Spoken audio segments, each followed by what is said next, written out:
What, no donuts or anything here? We had wine and cheese here. Well, we have so much to talk about, and we have about 2 hours, so. It's less than my radio show, so that's all right. Mark, I wanted to get your views on the soft war and why you think that Israel's been losing it until today. I don't view it as a soft war. That's number one. You know, we keep talking about Israel having a PR problem. When Qatar pours billions of dollars into this country, and Communist China pours billions of dollars into this country to buy our universities and our colleges and our politicians and media personnel, including podcasters, it's kind of tough to fight against that. We have an obligation here to be tougher.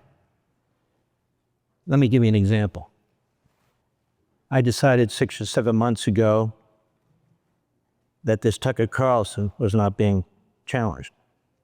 I had people calling me, some very famous who you know, some in the Jewish community, very powerful. What are we going to do about it? I said, what the hell do you mean, what are we going to do about it? You mean, what am I going to do about it?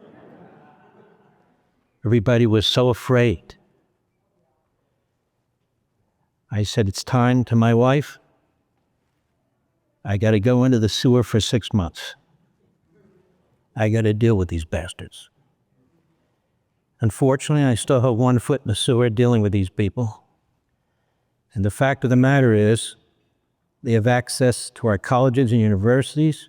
You've seen this fusion of the Marxist Islamists on the left and the neo-Nazis and Klansmen types on the right.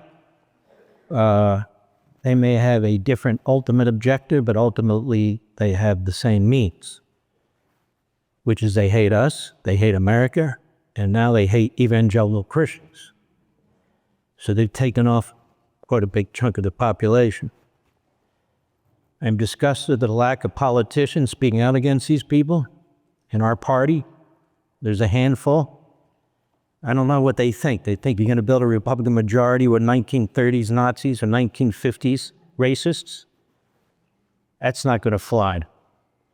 So the obligation that we have here is to use whatever smarts we have, whatever resources we have, whatever roles we have in the community, with a handful of people, big platforms. It's time to get tough. I don't see this going away right away. I see it metastasizing.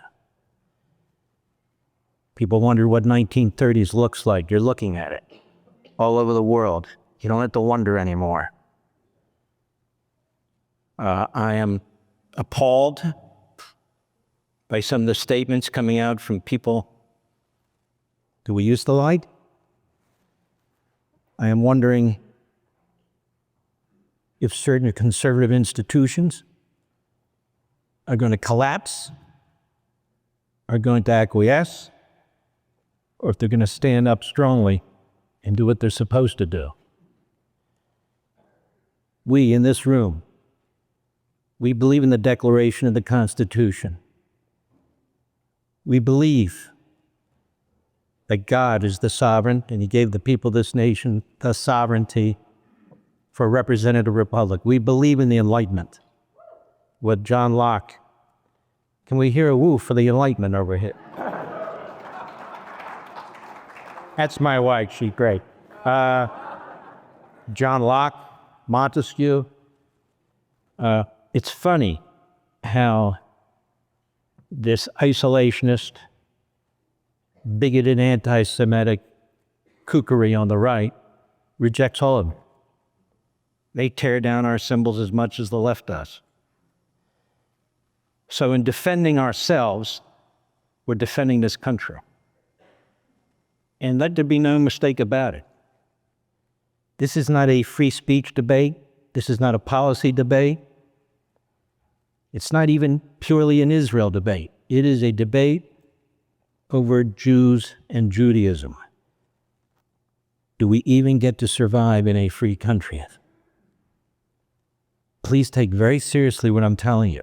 I'm in the middle of this battle, and I've been in the middle of this battle, And I am one of the targets of these bastards. It's okay, I'm a big boy. This is serious. It is very, very serious. So when we have institutions that equivocate, or worse, or we have top politicians, Republicans, who play into this, this is the Republican-Jewish coalition. 2026 is important. 2028 is crucial. Absolutely crucial. Now we're going to take names. We, Americans, are going to take names.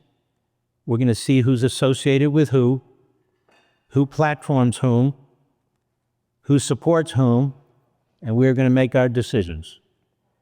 I heard it said, we don't, what was the phrase, honey, that's used? We don't do what to people? I can't hear. Sounds deplatform. We don't deplatform people. We sure as hell do. You're going to debate with somebody who says that Jews burning in ovens is like baking cookies? Now what am I going to say to that little bastard? Can we have a discussion? No, we don't have a discussion. You're the enemy. Or how about somebody who thinks Hitler was better than Churchill and demeans our greatest generation, which apparently isn't greatest anymore? What kind of debate are we going to have? What kind of discussion? You're going to bring on Jew haters who rewrite history about the Holocaust and so forth? We're going to have a debate over the Holocaust, the fact whether it existed or not? No. I don't have the power to deplatform people, but I have the power to detest them, to expose them, and condemn them. And that's what needs to be done. Don't be scared. Don't be frightened. Have courage. It'll only get worse.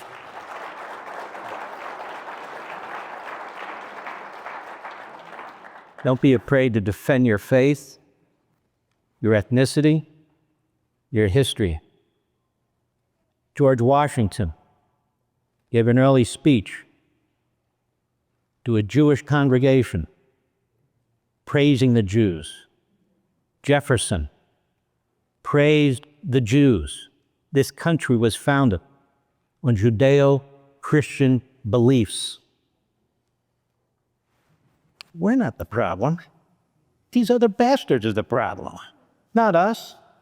They're the ones who are trying to destroy our country and our party and our philosophy. It's not a matter of entertaining their bigotry and their anti-Semitism and their racism.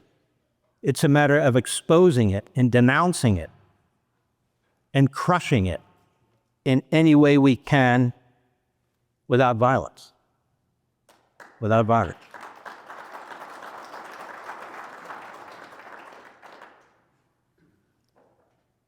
How many more times do we have to watch Jewish kids running at college? How many more times do we have to hear about pressuring Israel to get a ceasefire? How many more times do we have to hear that Judea and Samaria, the ancient homeland of the Jews, is off the table? It's not off the table unless we say it publicly. How many more times do we have to listen to members of Congress talk about genocide in Gaza? How many more times do we have to hear members of Congress go on about the Jewish lobby? I'm not even a fan of AIPAC, but so what? I've become a bigger fan of AIPAC in the last 36, 48 hours than I've ever been in my life. I don't even know what the hell they do. It doesn't matter to me. You don't hear that about any other ethnic group or religious group or this Mandami. I support an Israeli state, just not a Jewish state. Tell me, does he ever say, I support an Arab state but not a Muslim state? No, he never says that. This guy's a communist. He's a jihadi. He supports terrorists, terrorist organizations. That's who he is. That's what he is. And if you think this is a one-off, you're wrong. The West is weak. We're weak. When leading Republicans and leading conservative organizations can't, in a full-throated, plain English, one or two syllable word at a time, condemn what's taking place, we have a serious problem. Nobody would talk about black people this way, and they shouldn't. Nobody would talk about Hispanic people this way, and they shouldn't. Nobody would talk about Asian people this way, and they shouldn't. What makes them think they can talk about us this way?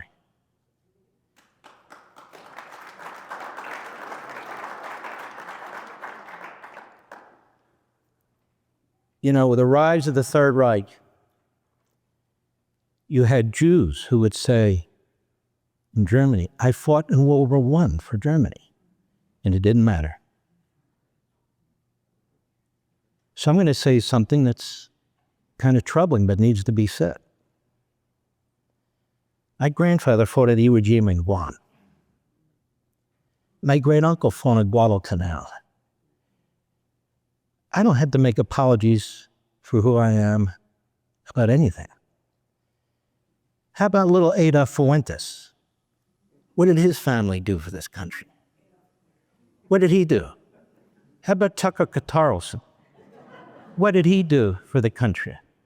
He interviews the Qatari, interviews Putin, he interviews the lowest of scum, genocidal maniacs from the face of the earth. Now he's attacking Christian Zionists. He's literally attacking the Bible, that are evangelical Christian brothers and sisters. And it's not just them. It's Catholics. Ted Cruz is a Catholic. He's a great man. He's out there fighting. They're attacking Christianity. Why? Because Christianity rejects what they're spewing too.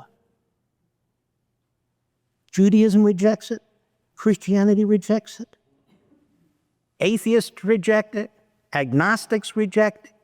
Gay people, straight people, women, men, we all reject it.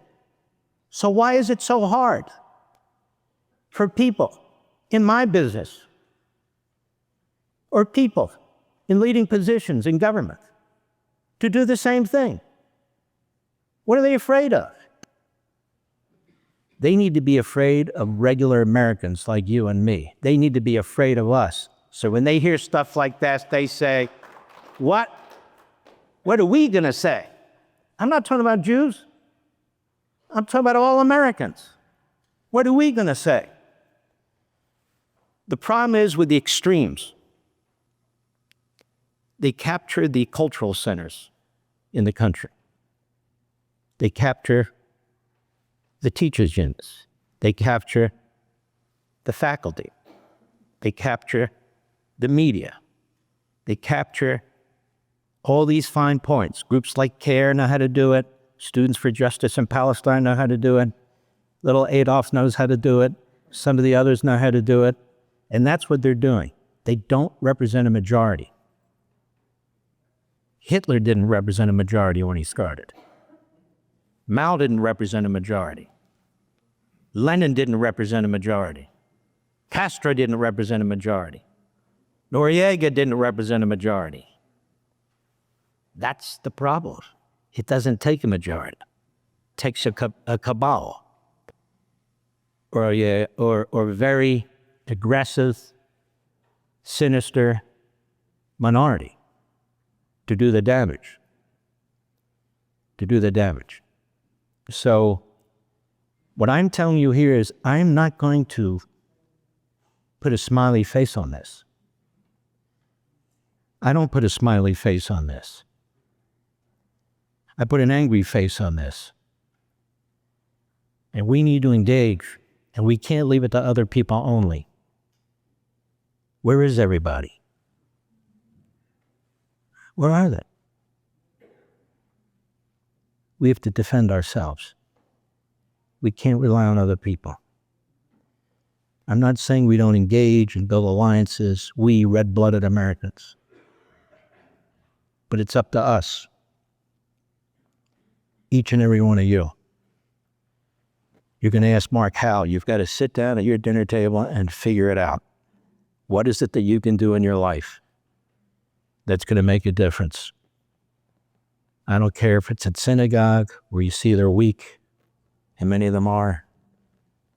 I don't care if it's a letter to the editor, calling into a radio show, being a pain in the ass to some congressman's office or senator's office, as long as you're civil.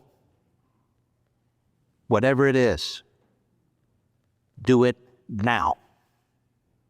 There is no tomorrow. It's spreading throughout the world. It's starting throughout Europe. Europe's being conquered in front of our eyes. Our country is at the front end of being conquered in front of our eyes. We can't put up with this. So don't put up with this. That's my point to you. I don't expect every one of you to be able to get on radio and TV and all the rest. But I do expect you to pressure people who are on radio and TV to speak out for you, for us, for we, the American people.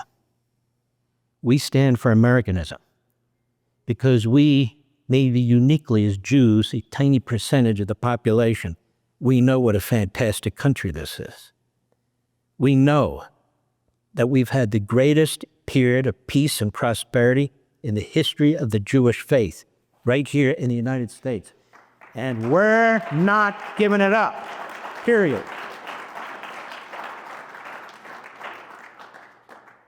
President Trump has, in fact, been the best friend Israel's ever had. No question.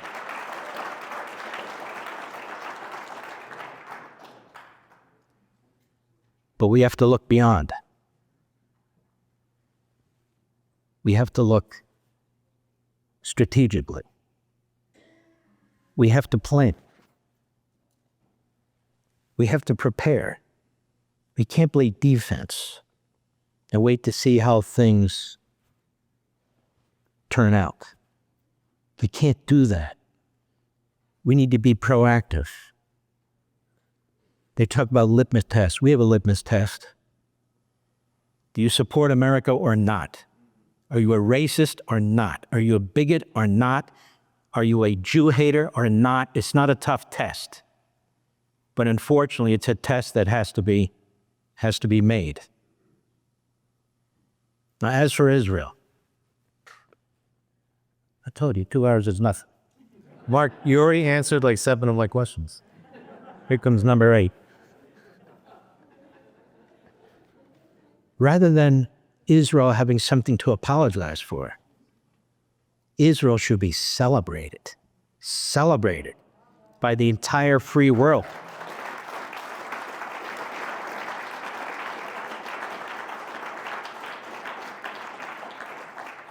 The Israelis are fighting a war that Europe won't fight. We won't fight with soldiers. We fight and support Israel, which is very important because they have very few. Israel is fighting an enemy that's already reached into Europe, into London, into Paris, and so forth, reached into New York, reached elsewhere. If Israel wasn't there fighting this battle, I guarantee you, they would be here doing more than running for office. Why do you think we have this massive counterterrorism infrastructure? To protect us from Israel? From Islamist, jihadist terrorists who slaughter their own people. The Christians in the Middle East, the few who are left, in Syria, they don't send our great Marines in there to protect them. NATO doesn't send troops in there to protect them. Nobody does a damn thing for them except the IDF in the Air Force in Israel to try and protect the Christians over the border in Syria who are being slaughtered, and the Druze and the Bedouins and others. Israel's doing that, Mr. Vice President.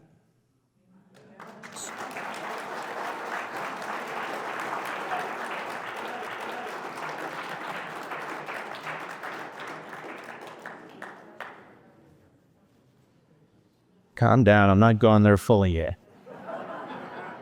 I might, but not yet. The Church of the Holy Sepulchre.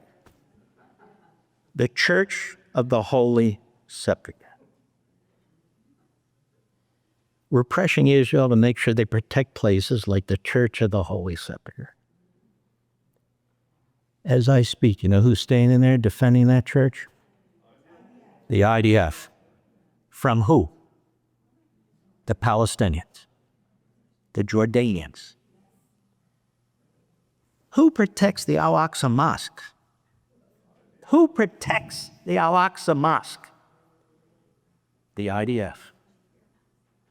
Who protects every Christian church in and around Jerusalem? The Israelis. Who protects every holy site, no matter whose it is? The Israelis. You don't need to pressure the Israelis to do these things. They've been doing these things since before our favorite administration and before the birth of the vice president himself.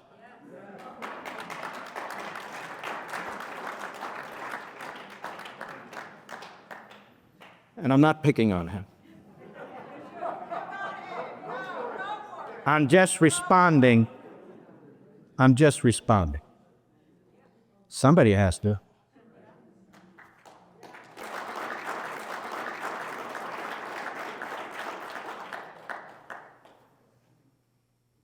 Benjamin Netanyahu.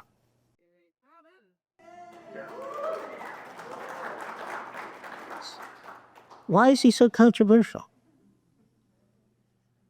He's the elected leader of the only democratic country in the Middle East.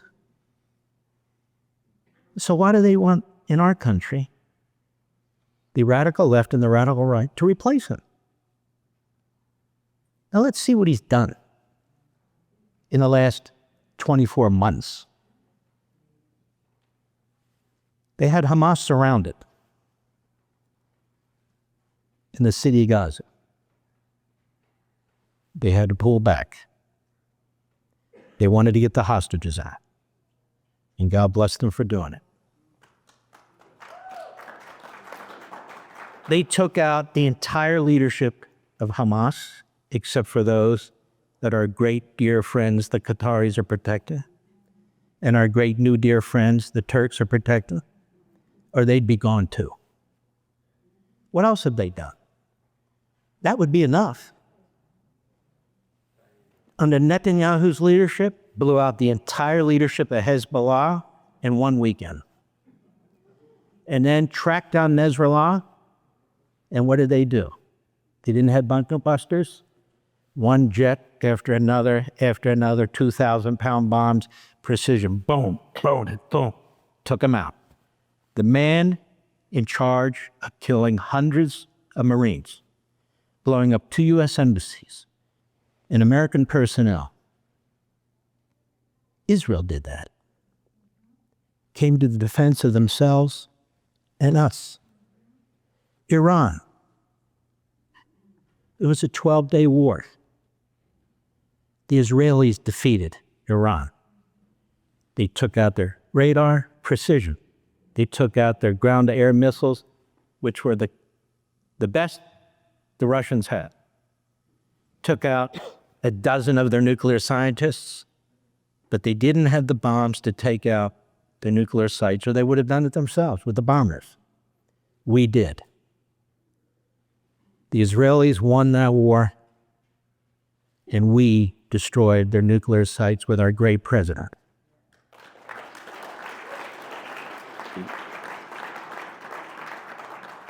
We don't even have to worry today, maybe tomorrow, but not today, about their threats against us, because their military effectively doesn't exist. I hear that we want to work out an arrangement with the Iranian regime. We want peace with the Iranian regime. I'm attacked constantly because Mark wants regime change. Can you hear that? Listen quietly. Those are the screams of the Iranian people who are being tortured, raped, butchered, executed, that nobody hears. These are Persians. These are educated people. They want nothing to do with this regime. The issue to me isn't how do we work on an arrangement with the regime. The issue to me is how do we help our fellow human beings? No, I don't think we should be interventionists and so forth and so on. No, I don't think we should send American armed forces in there and so forth. Did Reagan send American armed forces into the Soviet Union? Well, how did it collapse? There are ways to do things, and there's ways not to do things. But this is what Netanyahu has done. 1,000 years from now, in our books, he will be remembered as one of the greatest leaders of the Jewish people in Jewish history.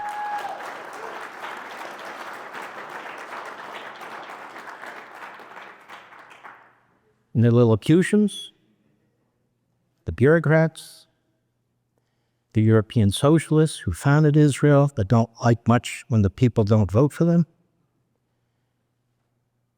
They don't like Netanyahu and Likud, and so forth and so on. In the middle of a war, truly for the existence of the country, they're trying to imprison their prime minister. That's sick. Reminds me a little of the Second Temple. The Romans are at the gates, and the Jews are fighting with each other. They're killing each other. One faction against another. Then finally they realize, wait a minute, the Romans are breaching our defenses. It was too late. And estimates are that 1 million Jews were killed. Think about 1 million Jews back then. You know what Dewey Gold told me once? The great Dewey Gold. For blessed memory. God bless him. For blessed memory, yeah. What's that? For blessed memory. Amen. I had him on my radio show, what, honey, 6, 7, 8 years ago? He said something that stunned me. He said, you know, Mark, but for the Babylonians and the Iranians, Persians, the Romans, the Spanish Inquisition, the Third Reich, he named them all. Do you know there'd be 2 billion Jews in the world? Bigger than the population of Red China today? Think about that. Could be 2 billion. That's right. 2 billion Jews. Just a small number. And for some reason, we are on the minds of the haters, the genocidal maniacs, the evil people, on their minds endlessly. Endlessly. Because here's what they know, and I know. We're the first defense for Western civilization. We're it. The Israelis are it. The Jews in Europe are up against it right now. You see these videos online? In France, a chief rabbi told the Jews there to get out. You got 10 years to get out. There's this fella, Tommy Robinson. And some of my friends say, oh, that guy's he's no neo-Nazi. The left in Britain has pigeonholed him as a white nationalist. We know what white nationalists are. Supremacy. I've called a few of them out already. This guy goes to Israel, interviews Christians, interviews Muslims, Arabs. He says, Britain, look what's happened to our country. We've lost our country. We've lost our culture. We can't even fly our flag.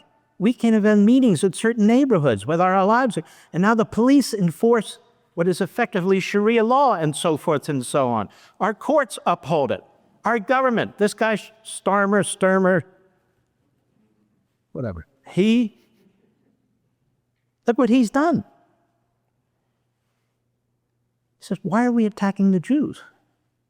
They're fighting these people over in the Middle East. They're standing up like no other country will stand up. No other country in the world will stand up to them. None. This guy is a good guy. He's a guy to watch, in my humble opinion. And then finally,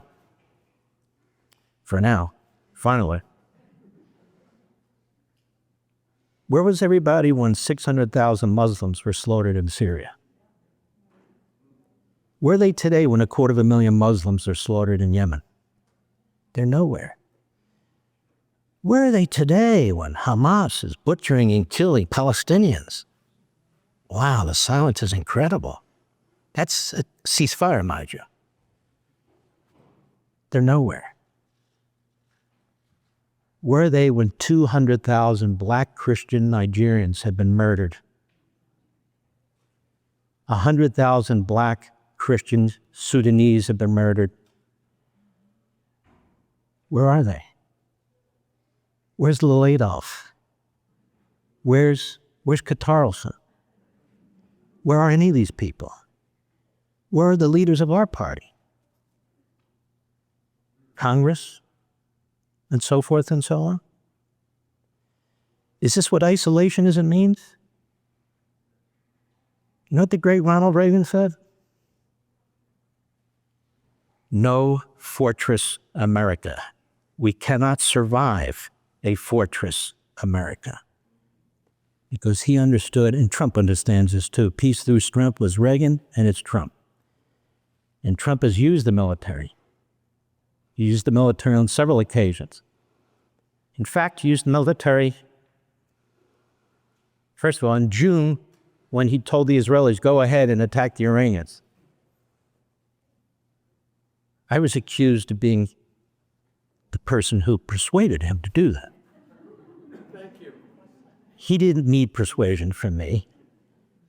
Just to hear the other side a little bit, that's it. The dropping of the bombs, he didn't need persuasion about that. He has a way of doing things actually quite ingenious. Gives the other side an opportunity, gives them another opportunity, gives them a third opportunity, and then he drops the hammer. Ask the Venezuelans what they think about it. When he makes up his mind, he makes up his mind. He'll get around to Putin too. Sooner than later, I believe.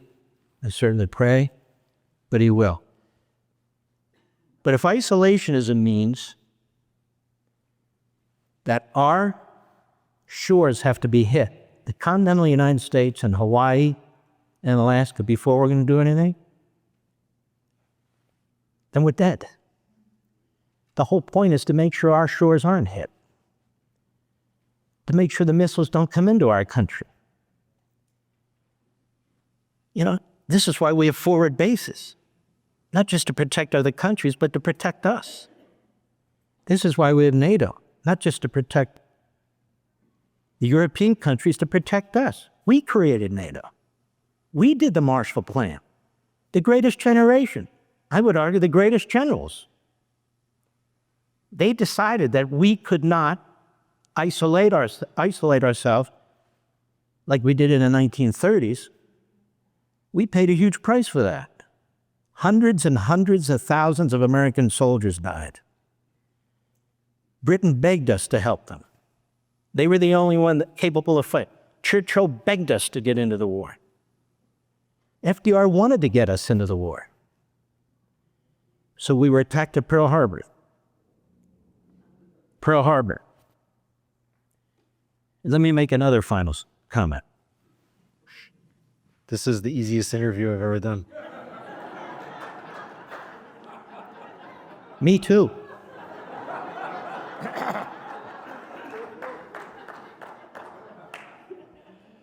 Hey, look, when I start rambling, it's hard to stop. And without commercials, it's a beautiful thing.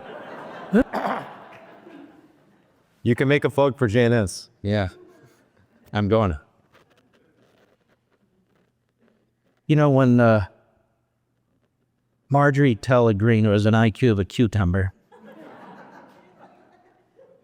she's the great hope now of the left, the view, and so forth. All you'd have to do is trash your president, trash your country, spew anti-Semitic stuff, and you'll be a big hero in Hollywood and on TV and so forth. She's figured that out, but not much else. When they talk about genocide, when everybody knows that the Israelis have done everything they can to limit casualties, every serious expert, whether it's the Wharton School or Oxford or whatever, that's not ethnic cleansing like the questioner asked the vice president. These are planes. These are little Adolf planes who are in these audiences through these turning point events. And so if you're going to go to these events, you're going to be a big boy and a big girl, you're going to know how to respond to this stuff. Charlie did know how to respond to this stuff. He was a Christian Zionist, by the way. Now that said,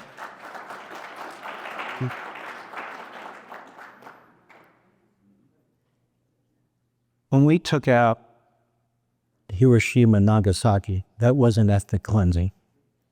We needed to win the war. The greatest amount of casualties we had in one battle in a short period of time was Okinawa. And Harry Truman said, we can't invade Japan. We're going to lose 1 million, 2 million soldiers.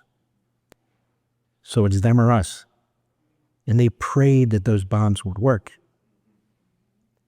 That wasn't ethnic cleansing. It had nothing to do with the Japanese culture or anything else. When Dresden was bombed by the RAF and our Air Force, it was not a military site. It was the most beautiful city in Germany. Cultural, ancient. They bombed it day and night. And with the winds, the city burned to the ground and everybody in it. That wasn't ethnic cleansing. That was a war that needed to be won. Against who? Hitler. That war was in Europe, as we were also fighting in the Pacific, but Hitler. So I come full circle. If it is difficult to condemn people who praise Hitler, who praise Stalin, who talk about Jews the way the SS talked about Jews, who make the most horrendous statements about women and black people and our founders, it's not really that hard to criticize them, is it? Without a word salad? Would take me one word and I won't say it. And it's not really that hard to condemn them without excuses or without explanation, is it? And as far as deplatforming, how absurd. We don't control whether somebody's deplatformed or not, but why would it be against it? Let me ask you a question. There are things we do deplatform, right? You can't put pornography on network TV, can you? Why? It's immoral. It's horrendous. So we deplatform pornography. And things like that. We even deplatform cigarettes. And hard liquor. We're not going to deplatform Nazis and racists. Count me out. I can't control whether they're platformed or deplatformed. But I can pray and hope that they are deplatformed. And don't tell me that we have to engage them in order to persuade their followers. Why do we have to engage them to persuade their followers? We can go to their followers directly, the college kids and others. When you engage their leaders, you give them credibility. You're sanctioning them. I engage them but in a different way. Humiliate them, condemn them, expose them. That's what I do. But that's not what other people mean by engagement. I ask you this, would you engage some people at the dinner table? No. You don't want them anywhere in your house. Well, neither would I. So let's stop pretending this is a matter of free speech or civil liberties and all the rest. They don't shut the hell up. It's not a matter of free speech. They never shut up, these people. They go on and on and on, and they talk and they talk, and they say one grotesque thing after another. It's not a free speech issue. It's not a civil liberties issue. Deplatforming something means it's a market issue. That people join together, organizations join together, and they say to the private company that platforms them, or the foreign country that platforms them, we're not going to embrace this. We're not going to listen to this. You deplatform them by destroying the market for them, not by entertaining them and promoting them, period. Period. That's it.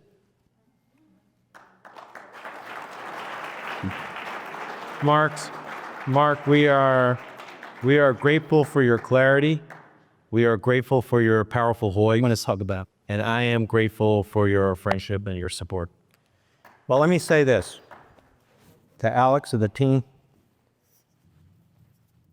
I go to their website 5 times a day because they have some of the best writers that are out there, some of the best news that's out there. We need to support entities like this so they do get bigger. You know, Al Jazeera is funded by Qatar. They have 400 million followers. He's doing us a favor. Alex is doing us a favor. He's making something from nothing. He's out there begging for support. He's out there demonstrating how effective they are, and they are. I post your things, I read your things on air and so forth and so on. There's nobody better than Tobin as a columnist as far as I'm concerned. Nobody gutsier. Caroline Glick, I'm sure she'll be back one day. Just Melanie Phillips. I mean, I could name the whole bunch of them. These are fantastic people. So he's doing us a favor. He's helping us. He's got a mission that is our mission. And when you have people who do the sort of things that Alex is doing, whether it's in the media, whether it's in an organization, whether it's a think tank or something like this, these people are committing their lives to doing something that we did not commit our life to. And so they deserve our full support. And I want you for once to stand up. And we should applaud Alice.